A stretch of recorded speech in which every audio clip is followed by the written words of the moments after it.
Alors Cécilia, merci de nous rejoindre sur le plateau de Strat. Alors, tu es responsable des relations internationales à Strat. Concrètement, ça consiste en quoi ? Salut Bertrand. Ça consiste en beaucoup de choses. Un travail de tous les jours, un travail de connaissance de nos étudiants, que ce soit nos étudiants francophones qui partent à l'étranger ou des étrangers qui viennent à l'école. Le gros de mon travail, c'est vraiment d'envoyer nos étudiants à l'étranger. C'est-à-dire qu'un Stratos ne peut pas être diplômé s'il n'a pas passé un semestre à l'étranger. Donc il y a un moment dans la scolarité qui est dédié à cela, qui est le premier semestre de 4e année. Donc au cours de la 3e année, j'encadre les étudiants dans leur choix. Soit ils veulent faire un stage à l'étranger, soit ils veulent aller dans une école partenaire, soit ils veulent monter un projet d'études.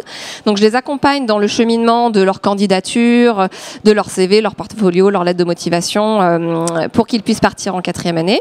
Certains étudiants partent dès la 3e année à l'étranger, faire leur stage 3e année. C'est le cas notamment d'étudiants qui vont faire des doubles diplômes avec Sciences Po, avec Grenoble, pour qu'ils aient déjà cette expérience à l'étranger avant de partir.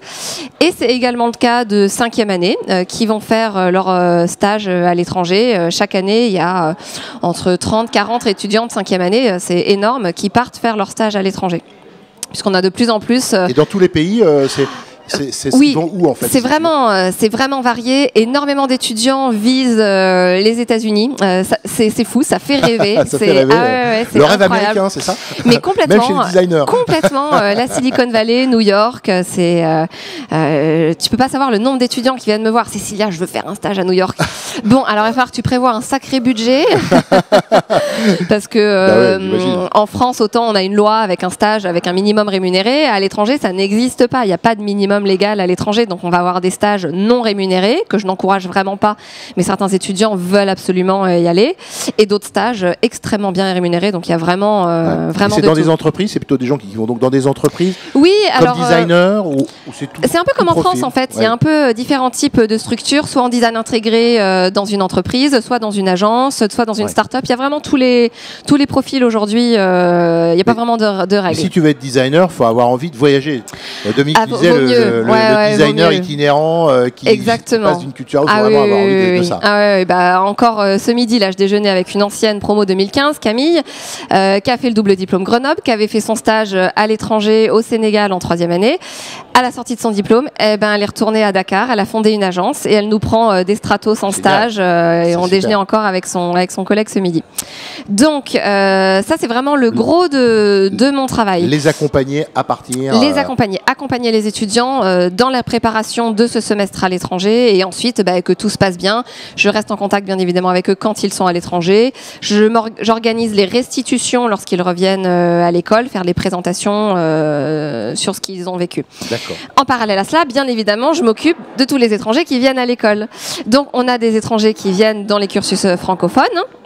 Ce midi on déjeunait donc avec Camille, il y avait aussi Minyang qui est chinois, qui est diplômé en immersive, qui a passé sa soutenance, pardon, pas encore diplômé, qui a passé sa soutenance, qui part en stage chez Sodexo ensuite. On a à peu près 10% d'étudiants étrangers. 10%. Ça augmente un petit peu chaque année, on aimerait que ce soit encore plus. Actuellement on a à peu près 10% d'étudiants. C'est des échanges avec d'autres écoles Alors non, là je parle pas des échanges, je parle vraiment des étudiants étrangers inscrits dans nos cursus, tout à fait. Comme un étudiant français. Complètement, voilà. Donc on a des étrangers qui parlent français, qui viennent dans nos différentes majeures, et on a également des étudiants qui ne parlent qu'anglais, qui viennent dans les 2 cursus anglophones que l'on a montés, un en design mobilité et un en design for smart cities, où là ce sont des étudiants, alors j'ai un français aussi, en l'occurrence, qui parle très bien anglais et qui s'est inscrit parce que le design de la Smart Cities l'intéresse. Mais sinon, c'est majoritairement des étrangers. Et là, c'est pareil, on a toute nationalité. On a des Russes, des Mexicains, des Chinois, des Coréens, des Taïwanais. C'est vraiment varié. Et alors, qu'est-ce qu'ils viennent chercher, en fait, ces étudiants étrangers à Strat? Pourquoi venir à Strat? Pour l'école, en fait, les 3/4 des étudiants, si tu leur demandes pourquoi tu as choisi Strat, parce que la réputation de l'école, on sait où sont les anciens.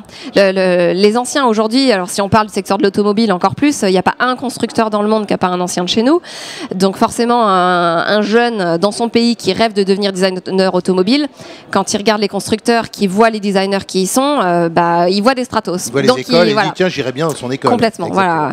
Et sur un diplôme comme la Smart Cities ou d'autres, c'est quand même la reconnaissance aujourd'hui de ce qu'est Strat et de 25 ans, 25 ans voilà, quand même. Exactement. Ouais. Donc ils viennent chercher un diplôme de notre école, notre pédagogie. Et c'est rigolo parce que si on parle quand même aussi des étudiants en échange qui viennent chez nous, donc ça représente à peu près 15 étudiants par semestre, Donc ils viennent vraiment chercher notre philosophie et notre manière de penser. Donc eux sont déjà dans une école Tout à fait. de design à l'étranger. Tout à fait. Et ils viennent en échange ici. Donc, exactement, un semestre ou un an. D'accord. Exactement. Et c'est assez flagrant si on prend nos partenaires comme CCS à Détroit, très réputé aussi dans le design automobile.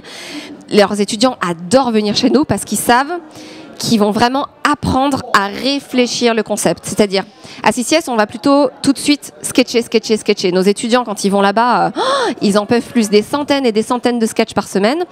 À l'école, bien sûr qu'on va demander une exigence sur le sketch, mais on va surtout demander une exigence dans la réflexion, dans le process design. Pourquoi tu as décidé de faire ça ? Qui est peut-être un petit peu moins développé à CCS au profit de techniques artistiques encore plus poussées. Donc c'est vraiment ça que les étudiants viennent chercher. Ouais, tout à fait. Et donc ça, ils participent, bien sûr, c'est des ambassadeurs quand ils s'en vont de l'école, ils en parlent autour d'eux, etc. Évidemment. Et l'an prochain, on aura un étudiant qui a eu un bachelor à Cleveland, qui est une de nos écoles partenaires, qui a passé son bachelor là-bas. Un étudiant qui était venu en échange ici lui a vendu Strat et il passera son diplôme l'an prochain ici. Alors il y a combien d'écoles partenaires dans le monde 50. 50. Et ouais, on en a 50 tout pile. Ça commence à faire du monde, 50. Vous avez le choix. Dans combien de pays, Cécilia ? Alors là, tu me poses une colle, Bertrand. Punaise. J'avais préparé. Bon, la prochaine fois, je le saurai. D'accord, mais on en a sur tous les continents. Tous les continents.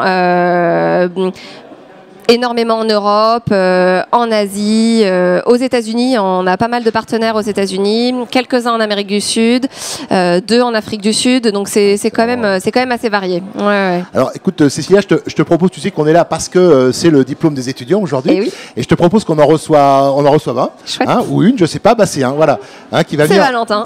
C'est Valentin. Bienvenue Valentin. Bonjour, installe-toi. Voilà, écoute, bienvenue sur le plateau avec Cécilia. Alors Valentin, tu viens de passer ton diplôme. Exactement. Est-ce que tu peux nous le pitcher en 1 ou 2 minutes ?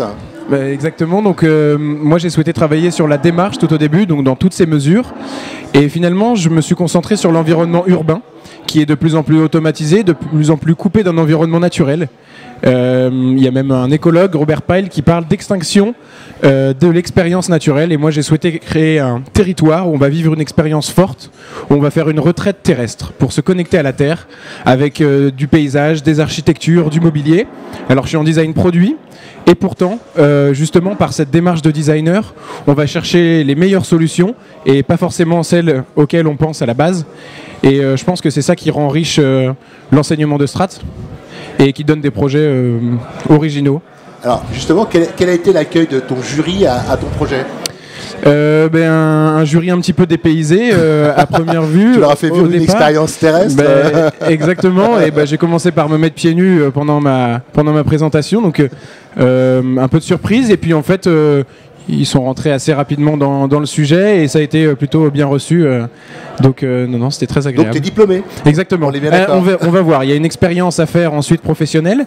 Oui. Et en décembre, on aura la joie d'avoir la remise des diplômes, le papier, mais je me sens diplômé quand même. Bon voilà, très bien. Donc, parle-nous un peu de ton expérience de Strat. Donc comment ça s'est passé ? Qu'est-ce que tu en retires de ces années à Strat ? Alors j'ai commencé par 2 années d'abord qui sont globales. Il n'y a pas de spécialité, qui sont très importantes parce qu'on va toucher à tout et qui sont importantes pour se forger un avis justement sur ce qu'on va choisir ensuite. Je me suis dirigé vers le design produit puisque c'était pour moi la façon d'avoir une approche la plus globale. Et ensuite j'ai effectué 3 stages, l'un dans une première agence qui s'appelle Hartung Paris, puis chez Lecoq Sportif en tant que designer chaussures. Et j'aurai la joie de rejoindre Adidas par la suite. Donc voilà mon expérience. Est-ce que tu as pu faire un stage à l'étranger, puisque Cécilia, notre spécialiste, est-ce que tu as eu cette chance de partir à l'étranger ? Mon stage à l'étranger va justement être mon embauche qui suit Strat.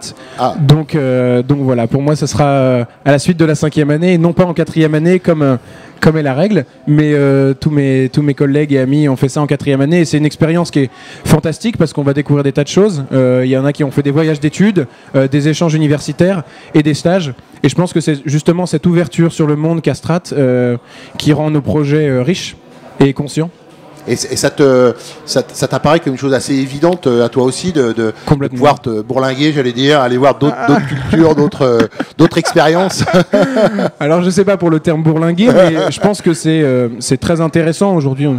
On réussit avec divers moyens à avoir un regard sur le monde, mais le vivre réellement, à aller expérimenter, rencontrer les gens, c'est ça qui va rendre nos expériences et nos projets riches. Et non, je pense que c'est assez évident et c'est bien ancré dans la pédagogie de Strat.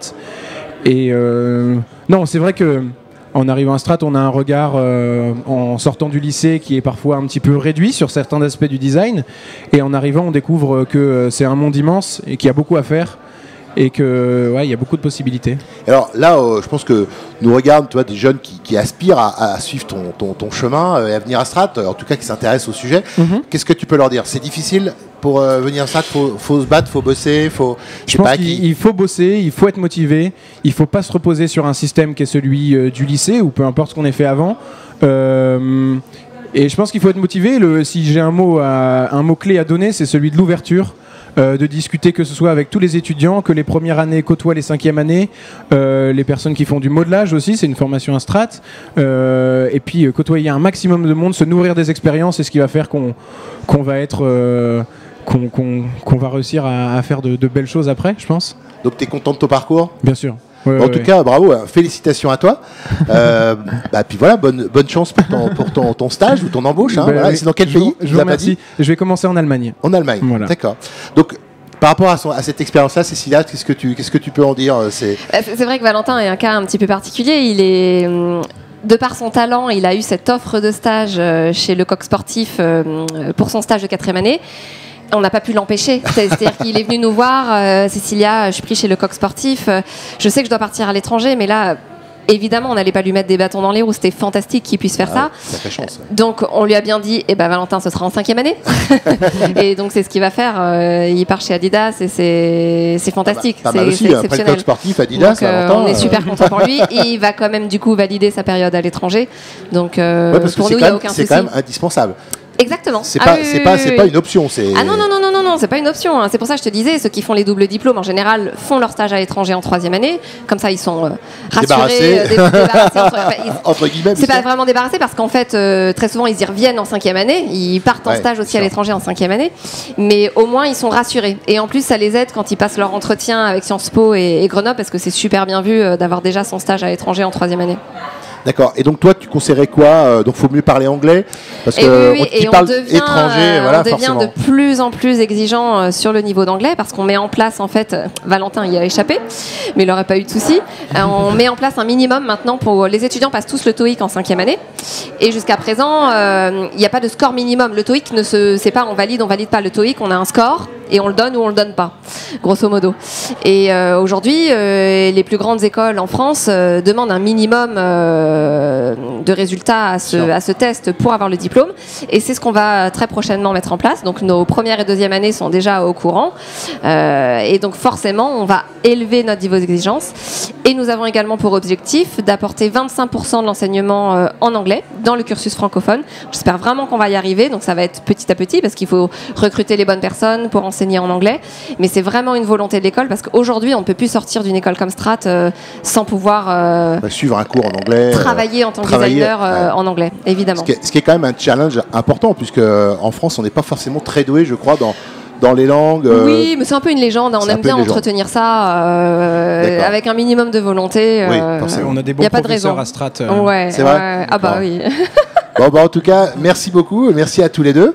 Puis je crois que c'est clair que voilà, la dimension internationale de Strat, elle est tout à fait réelle, concrète. On vient d'en parler un petit moment. Merci à vous.